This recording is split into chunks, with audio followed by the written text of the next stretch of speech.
The views expressed on this program are not necessarily the views of Lexington Community Radio or its board of directors.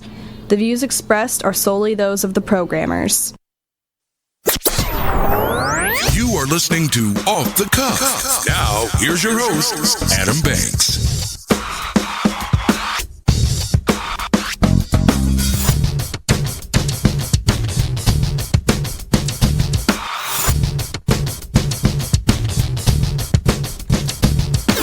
Welcome, everybody, to Off the Cuff. I am Adam Banks, coming at you live from Lexington, Kentucky. Thank you for listening to the show, and thank you for tuning in to WLXU 93.9 FM. In addition to listening on the radio, you can check out our Facebook live stream at Off the Cuff with Adam Banks, or you could stream the show live from the station website at radiolex.us. I am broadcasting from the Deborah Hensley Studios here at Radio Lex on North Limestone. It is June the 6th, 2024. And ladies and gentlemen, it is truly an end of an era this week because Pat Sajak will host his last show of Wheel of Fortune tomorrow, as a matter of fact. He's been doing tribute shows all week. And it's just hard to believe that Pat Sajak, who has been on my television screen my entire life, every day in primetime, will no longer be on my TV after this Friday. After 43 seasons and more than 8,000 episodes, he's calling it a career. He is 77 years old, and he got his start on the network version of Wheel of Fortune in 1981 and remained with the program until it began its syndication run in September 1983, all the way up until now. That is 43 seasons, folks. I'm 36 years old, so Pat Sajak has been the host of Wheel of Fortune my entire life. It's going to be weird to turn on the TV and not see Wheel of Fortune being hosted by Pat Sajak. I think Pat Sajak is quite possibly one of the most iconic game show hosts of all time. Let's go back to 1981 and let's take a listen at when Pat Sajak first took the reins as the host of the iconic game show. Take a listen. On Wheel of Fortune. And now, here's your new host, Pat Sajak. Thank you. Thank you, Jack Clark. Morning, everyone. Welcome to Wheel of Fortune. Please do not adjust your sets at home. Chuck Woolery has not shrunk. A lot of people are playing with a vertical hold right now. As Jack mentioned, my name is Pat Sajak, and I've been fortunate enough to wander onto the set of a very successful program, has been for a long time. One of the big reasons for that success, of course, was Chuck Woolery. Most of you know by now, Chuck has decided to leave the show to concentrate on other areas in his career. He's a very talented actor and singer and songwriter. So I want to take a minute, and I know everyone in the studio does, and all his fans around the country, to wish Chuck nothing but the best for future success and happiness. Chuck, this is for you. Chuck Woolery, a Morehead State graduate, by the way.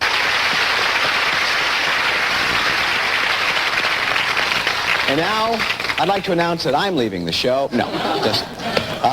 one of the things that hasn't changed is every day I get the pleasure of looking to my right and saying, ladies and gentlemen, here's Susan Stafford. Susan! And then out comes Susan Stafford, who, if you notice, isn't Vanna White. Vanna White didn't join the show until a couple of years later. But Susan Stafford was the original letter turner on Wheel of Fortune, but Pat Sajak, that was his debut on the game show in 1981. It says here that in this time of his 43 seasons, he has topped the late Bob Barker's record for the longest stint on a single game show by a single host. What I loved about Pat Sajak was he gave us familiarity. He gave us something that we knew we were going to tune into every single day, and we were going to see lighthearted entertainment. Pat Sajak was perfect for that show. He made that show go from a regular hangman game to the iconic show it is today. And I really do think that a game show is only as successful as its host. If you look at all the iconic game shows that are out there, they are attached by an iconic game show host. And it made me start thinking of who are the greatest game show host of all time. I do think that Bob Barker takes the cake. I think that he is the number one. He is the GOAT. And I've said this before. I've done a whole tribute to Bob Barker on this show. I did it last year when he died, and you can listen to that in our archives. Alex Trebek is probably on my list at number 2, the host of Jeopardy! Jeopardy! And Wheel of Fortune was a winning combination. 7 o'clock was Wheel of Fortune, 7:30 was Jeopardy! It was prime time. And think about this. When is the last time a game show has been prime time? I can't think of any other than those two. I don't think other game shows could make it in prime time. I don't even know if Jeopardy! And Wheel of Fortune will continue being as successful as it has been without their original hosts. And I know that Chuck Woolery was the original Wheel of Fortune host, but the one who made it famous was, of course, Pat Sajak. So Alex Trebek definitely on my list at number 2. Pat Sajak, I'm going to put on the list at number 3 as the best game show host to ever do it. Richard Dawson. You guys know that name. Very familiar with a lot of the boomers and a lot of my generation even. Richard Dawson, who was the host of Family Feud. Steve Harvey is going to be on my list at number 5. Yes, he's a newer host. However, nobody does it like Steve Harvey. He has a way with his guests, and he has a way of speaking to an audience. Howie Mandel was an iconic game show host. He made Deal or No Deal iconic. I mean, think about, how do you make a game show picking briefcases one by one entertaining? Well, Howie Mandel did it. The way he would interact with the guest and the ladies on stage and the banker, it was perfect. Ann Robinson would be on my list at number 7. She is the host of The Weakest Link, used to be anyway. I mean, she made the famous, "Goodbye, you are the weakest link. Goodbye." And really, has that show been as successful since she has left? Nope. Because when the best host, when the host that makes the show worth watching leaves, nobody watches the show anymore.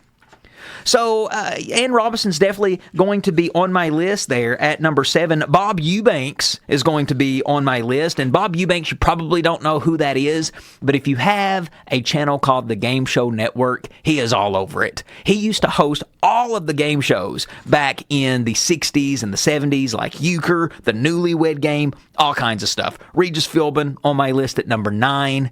Regis Philbin, he's another example of a host who can leave a game show and the game show just flop. He was the host of Who Wants to Be a Millionaire? When Regis Philbin left the show, they replaced him with another host, Meredith Vera, whatever her name is, and the show flopped. It went downhill. Still, same great game show, had the same concept, had the same format, but it didn't have the face that everybody wanted to see, the voice that everybody wanted to hear.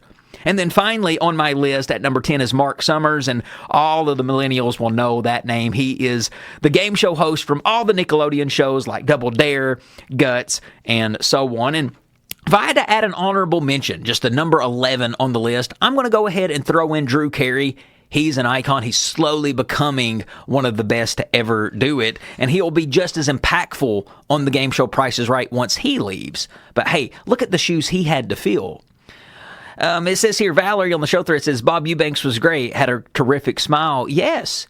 If you turn on the Game Show Network, Bob Eubanks is everywhere. He is everywhere, all over the television, all over the Game Show Network, because he was such a great host. But it is truly an end of an era. If you do want to tune in to watch Pat Sajak's last Wheel of Fortune, you can do that by tuning in to CBS tomorrow at 7 p.m. It will be the final time and the final spin for Pat Sajak. Ryan Seacrest will take the throne as the new host of Wheel of Fortune, and that will not be until September. So I'm assuming that for the rest of the summer, I guess to kind of ease us out of saying goodbye to Pat Sajak, they're going to show reruns, which I like a lot better.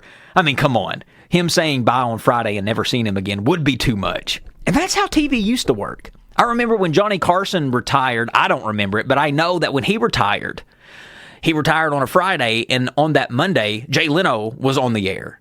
Usually they give breaks to give people time to let it sink in, comprehend, get their feet wet. But no, not here. Pat Sajak, or not with Johnny Carson, but it seems like it's going to be like that for Pat Sajak, and Ryan Seacrest will eventually take over the throne. But thank you, Pat Sajak, for all of those years, 43 seasons for Wheel of Fortune. I got to enjoy 36 of them, and we appreciate you. All right, ladies and gentlemen, we have a great Off the Cuff with Adam Banks episode coming at you live right after these words. More to come. Stick with us.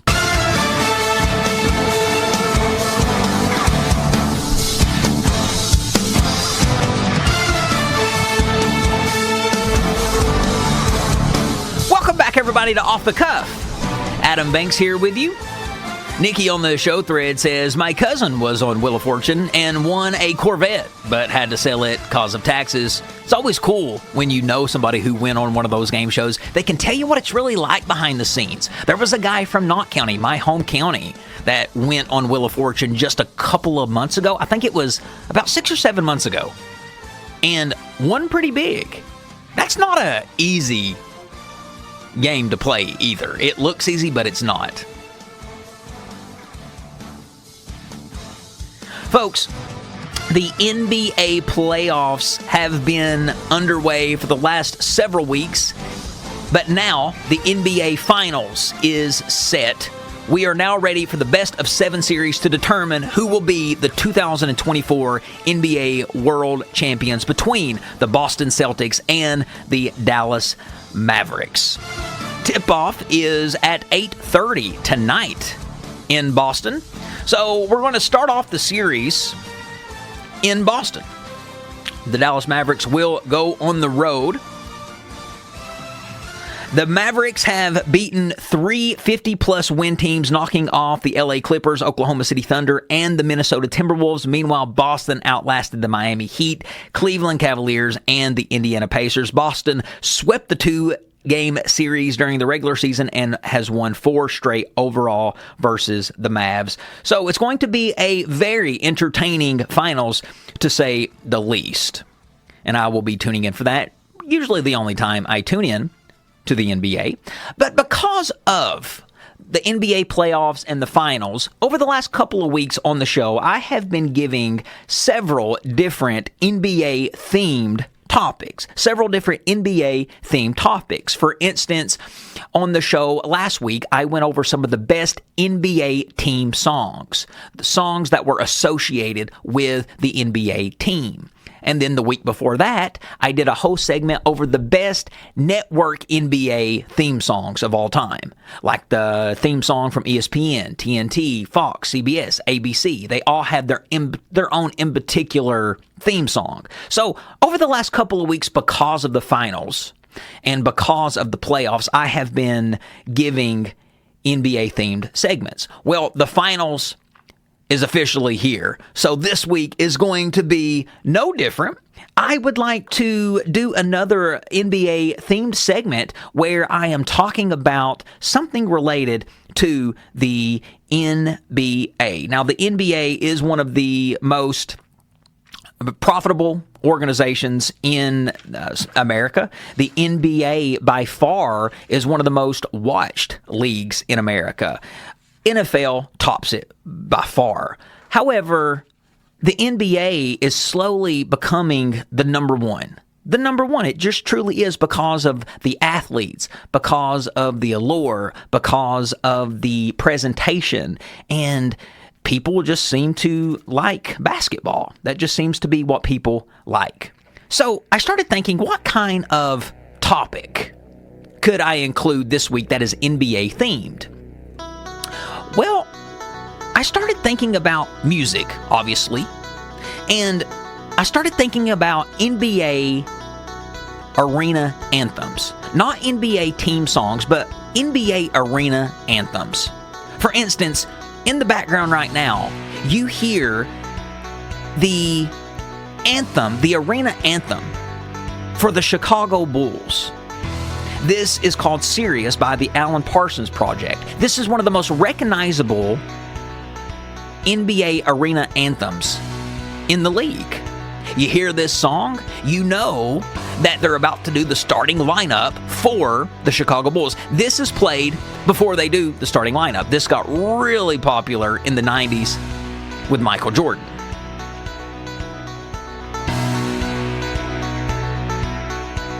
Each NBA team typically has specific music that is played during player introductions as they enter the court before a game. These songs are chosen to energize the crowd and create a lively atmosphere in the arena.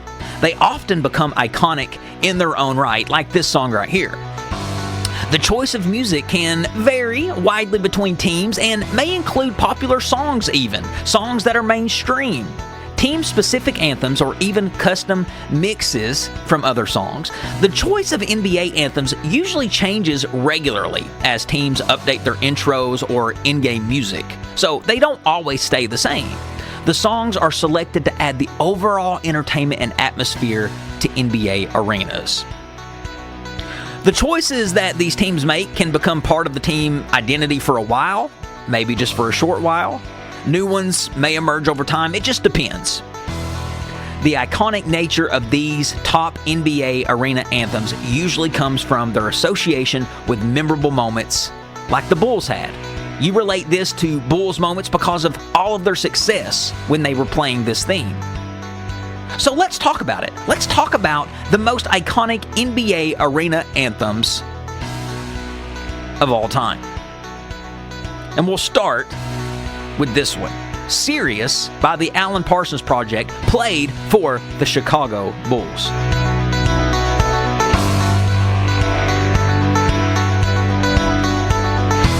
Now, moving on down my list is going to be Jump by Chris Cross. This is Jump Around.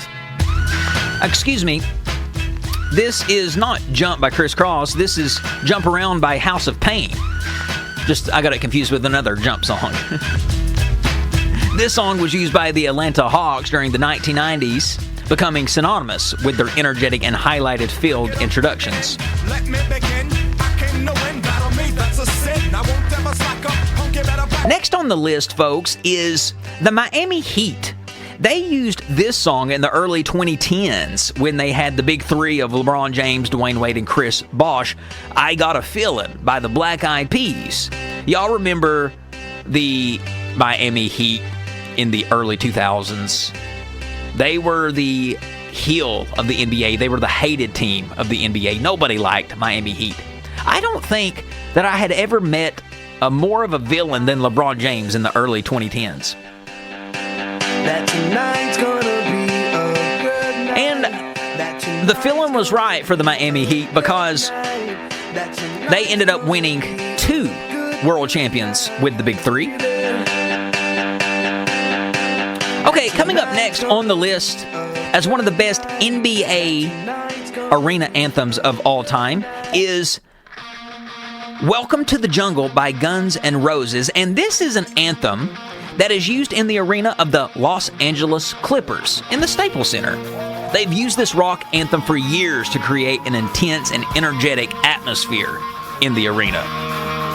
Now, we know that the Staples Center is the home for both the Clippers and the Lakers. But when the Clippers are in town on the court, this is what you hear. You'll also hear this in Cincinnati, too. This is the big song for the Bengals, Welcome to the Jungle. I think more people relate this song to the Bengals than they do the Los Angeles Clippers, because the Bengals, they are the jungle. I mean, their freaking mascot is a tiger.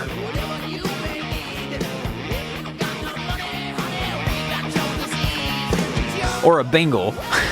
Not really a tiger, a Bengal. Okay, coming up next on my list as one of the best NBA arena anthems of all time is We Ready by Archie Everso. And this song gained popularity as a pump-up anthem for various NBA teams to energize fans. Not just one, a lot of NBA teams use this anthem in their arenas.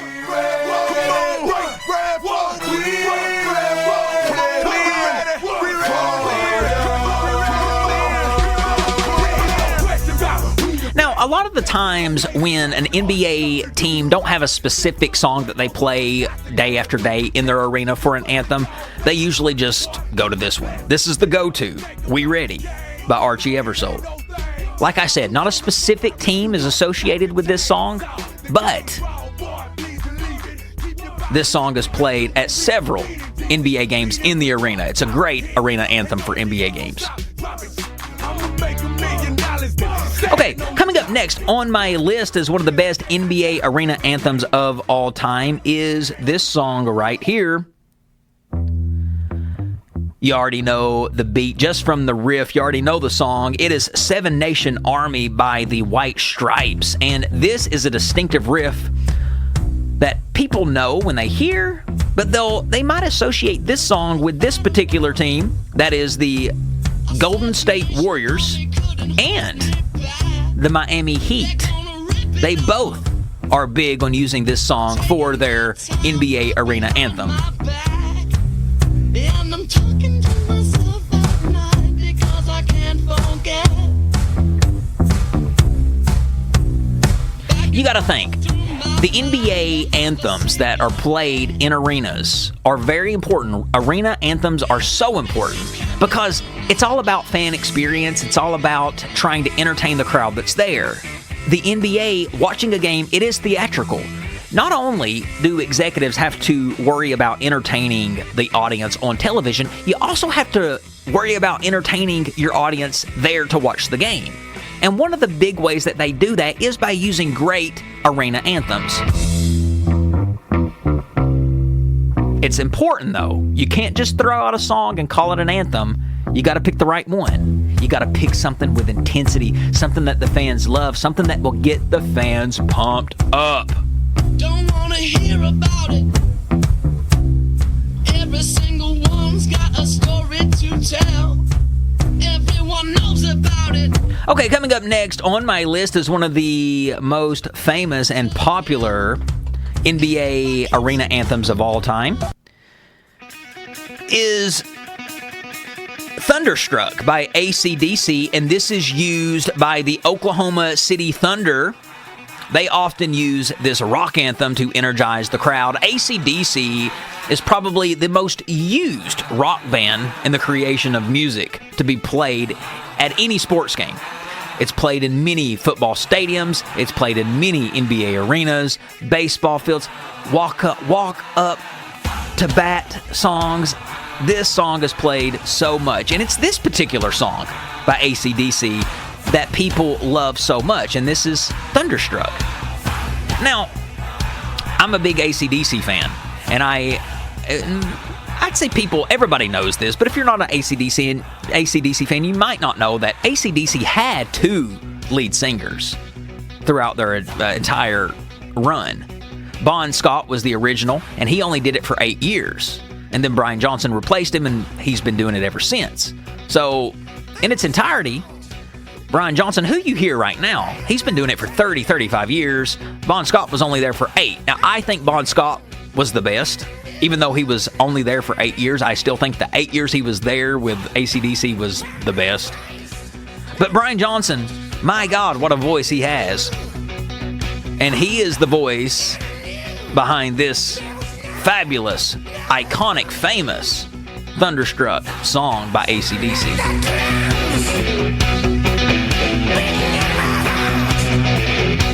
Okay, coming up next on my list is one of the best NBA arena anthems of all time, is what the Atlanta Hawks use. And that is Turn Down for What by DJ Snake and Lil Jon.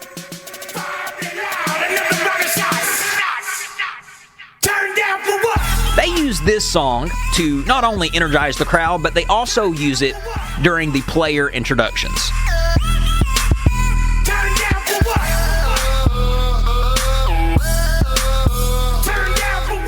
All right, next up on my list is one of the best NBA arena anthems to exist is the song that the Toronto Raptors use, and that is Song 2 by Blur. They use this Britpop song to pump up the crowd during the games, especially during high-energy moments when they need a lot of energy. When, let's say, they make a comeback and they're now only down by 1, or they're up by 1 after a big comeback. Usually, when something very exciting from the game is happening, the Toronto Raptors will play Song 2 by Blur.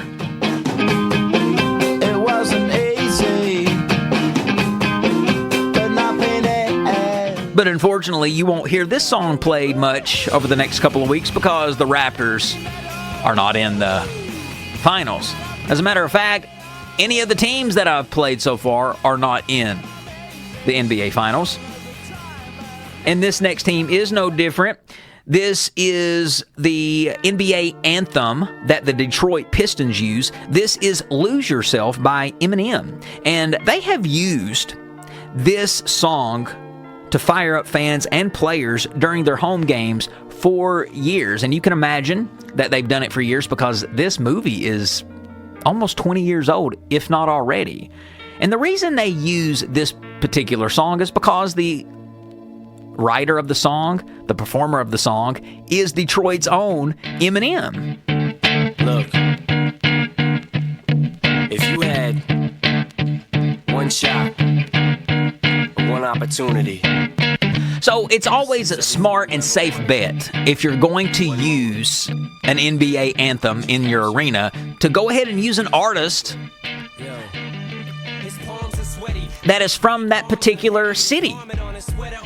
It's an automatic fan favorite. The fans are automatically going to get behind the music. Detroit loves Slim Shady. That's why they love this song. And when you play it in the arena, it's not going to be a dud, which is what you don't want to happen. You want it to be a success, and this one in Detroit is. Snap back to reality. Oh, there goes gravity. Oh, there goes rabbit. He choke. He's so mad, but he won't. And then finally, the last song that I will play as one of the most iconic NBA arena anthems of all time comes from Wiz Khalifa and Iggy Azalea. This song is called Go Hard or Go Home, and this is what the Cleveland Cavaliers used during the 2015-2016 season, including their NBA final run with LeBron James. They only used it for 1 year, this NBA anthem. However, they used it in their most important year of franchise history, the year where they won a title with LeBron James. You lose the love and respect, that's where the trust stop. New work, top drop. I roll up every 15 minutes like a bus stop. And you can smell the sound smoking. And that, folks, pretty much wraps up my list as playing some of the most iconic NBA arena anthems of all time. They're so important, and unfortunately, you won't be hearing any of the anthems that I played because neither Boston Celtics or the Dallas Mavericks had NBA arena anthems that I felt like were iconic enough to play, which is odd, seeing is that the Boston Celtics is in the finals. But folks, we still have lots more Off the Cuff with Adam Banks coming at you live after these words. Stick with us. We'll be right back. Yo-yo, it's my yo-yo, so you know now. Yo-yo, it's my yo-yo, throw high to low. Let it zoom. Let it spin. Down it goes. And up again. Welcome back, everybody, to Off the Cuff. Walk the dog. Adam Banks here with you. Check it out. One of Through the the elevator. most fascinating things I think about people, or I find about people, is that So you know now. every single adult used to be a child. I just recently took my niece to the movies, and we watched If, stood for Imaginary Friend. It starred Ryan Reynolds. Good movie. And it was talking about the imaginary friends that kids have. Some have them, some don't. And at the end of the movie, it started talking about, really, throughout the movie and really towards the end, it started talking about the adults, when they were kids, what their imaginary friends were. So the adults in the movie really started talking about who their imaginary friends were, and in the movie, the imaginary friends would meet back up with their adult version of themselves, and they got to reunite. And it just made me just think that, yes, every single person that exists, every single adult used to be a kid. That's why we all love toys. We would all have a fun experience going to a toy museum, for instance, because no adult in the world didn't used to be a kid. So every era in the world, there is an era where you grew up in that had your set of toys. And my era, for instance, 1988 to now, has a whole era of, let's see, when I was a kid, it was, let's just say 10 years, 1988 to 98. There were certain toys that existed. But who cares? If you were born in 48, there were certain toys that existed for you in 1948 to 1958. Every single adult in the world used to be a kid. And I bring it up because today, folks, is National Yo-Yo Day. And it is one of the most iconic toys of all time. If it's not the most iconic, it's certainly one of the oldest toys to exist. They've been around forever, and I'm talking over 2,000 years. It says here that some people believe it all started in ancient Greece, but modern yo-yos likely came from the Philippines. In fact, the word yo-yo first appeared in a Filipino dictionary in 1860, but they didn't become really familiar or popular with people until the 1930s. It says here that Pedro Flores began mass-producing yo-yos in 1928. After holding some promotional competitions, he caught the eye of Donald Duncan, who thought these yo-yo things were awesome. Duncan bought Flores out, hired him to run the marketing campaigns, and the rest of National Yo-Yo Day is history. Because of that, we have yo-yos. Everybody, I would say it's a safe bet, has once upon a time owned a yo-yo. They're cheap. They're easy to find, or they at least used to be easy to find, and they would keep you occupied for hours. So if you grew up definitely in the 30s and the 40s and the 50s, as a kid now, not a teenager, but as a kid, yo-yos were a big part of your life. Valerie on the show thread says, yes, the Duncan butterfly. She said she had a yellow and orange one. Interesting. The Duncan butterfly. The reason they probably called it the Duncan butterfly, Valerie, was because Duncan was the guy who bought out the yo-yo company to make it famous. Here's a little timeline of yo-yos. 500 BC, it says here that the first yo-yo was made. It was made out of wood, metal, and painted discs. Yo-yo is the second oldest toy. The yo-yo is considered the second oldest toy ever and is patented by James Haven and Charles Hedrick, and they did that in 1866. And then on November 18th, 1920, modern yo-yos in the U.S. have the string looped only around the axle. And then finally in April 12th, 1985, the yo-yo becomes the first toy to go into outer space. So the yo-yo has definitely got some history with it. So, celebrate Yo-Yo Day. If you have a yo-yo laying around the house, today is the day to go outside, walk the dog. What's some more? There's Make It Dance. What are some of the yo-yo strings? The string games, Walk the Dog, all kinds of stuff. That's the only one that I know. I wasn't a very good yo-yoer. I could yo-yo. I could make the yo-yo go up and down, up and down. But I wasn't very talented with my yo-yoing. But folks, happy National Yo-Yo Day. This seems like a great time for Off the Cuff to go ahead and take its Song of the Week break. And I'm going to throw it back a little 90s style with some TLC, Proud to Beg. And folks, if you haven't checked out that new TLC documentary, you got to. TLC was just cool. There's nothing else to say about it. They were just a cool group. We'll be back after the song.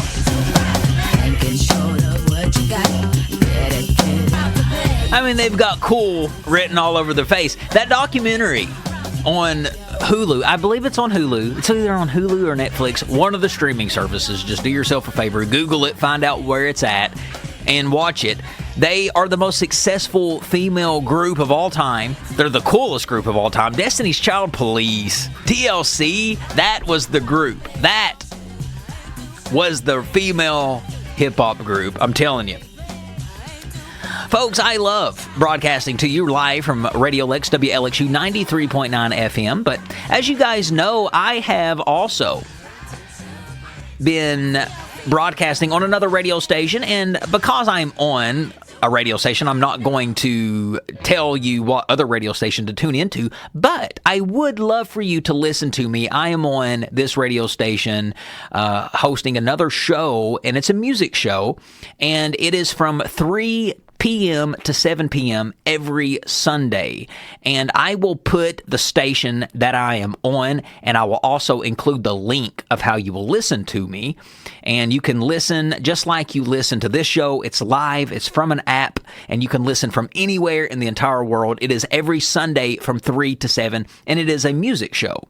And I won't say the name of the station or the call letters on this radio station, but I will include it on my podcast in the description if you just want to look at it there. But I encourage you guys, and I just want to, I don't want to say encourage, I just want to thank you all for listening. A lot of you all have wrote in, you've told me, you've listened. I appreciate that more than you know. But folks, we still have a great show ahead of you because we have one more segment to go. Stick with us. We will be right back.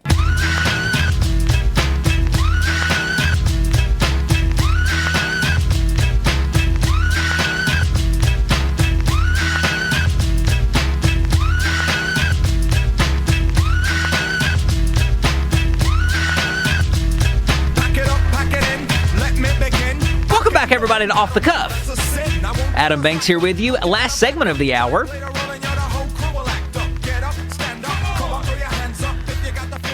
Folks, there has been so much going on around the world, so much trending. You know, it's hard to get to all of the topics that exist and happen in the world because there's just not enough time in the week for the show to be for me to go over everything. This is only an hour show, so I can only include so much.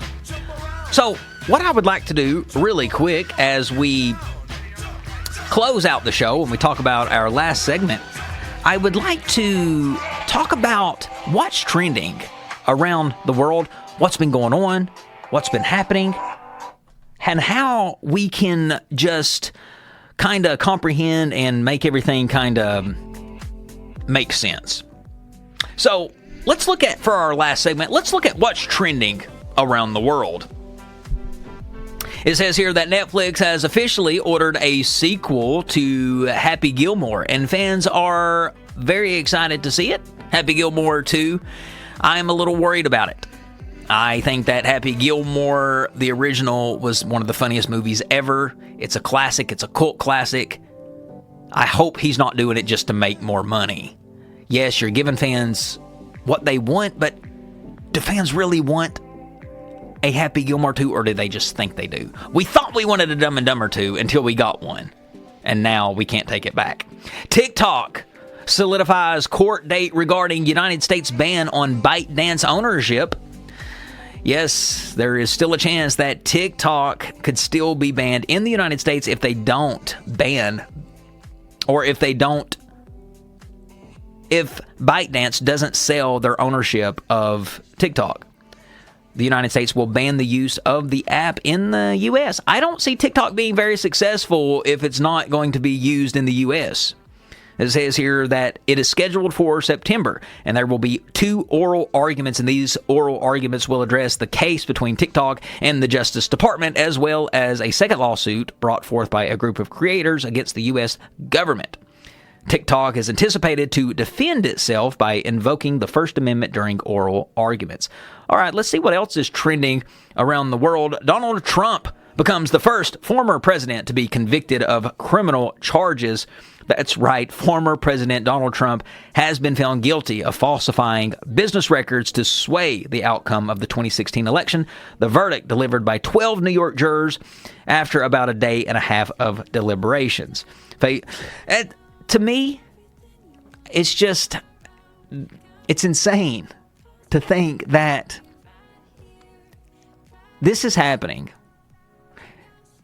to a candidate for the United States of America. Just blows my mind.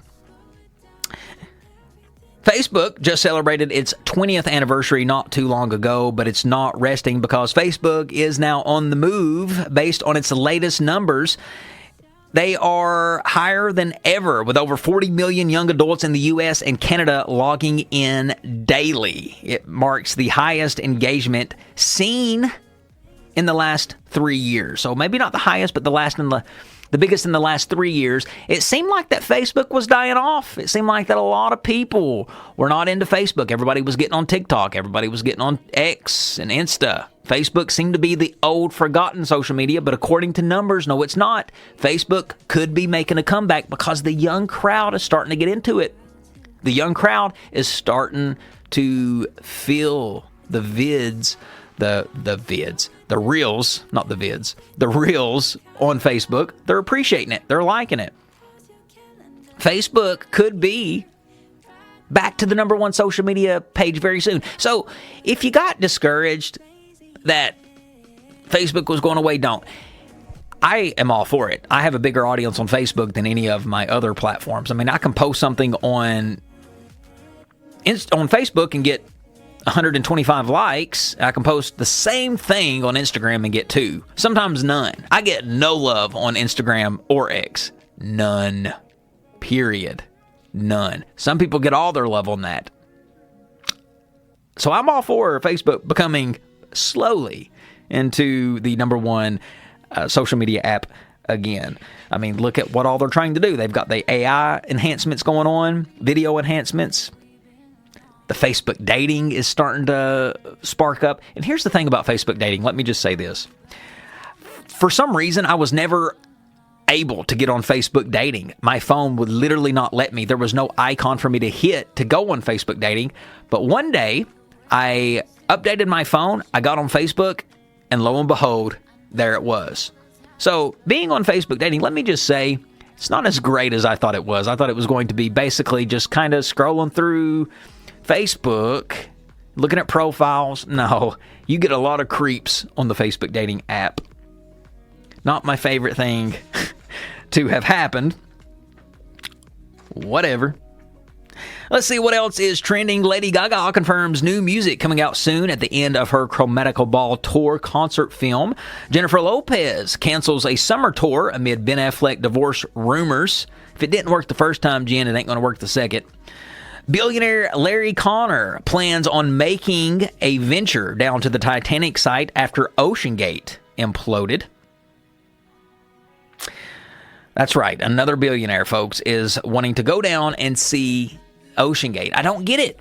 I don't get it why another billionaire is wanting to go down to see the Titanic. And I guess they will see OceanGate, the vessel that were carrying those poor people, or literally rich people who turned into poor people, figuratively speaking.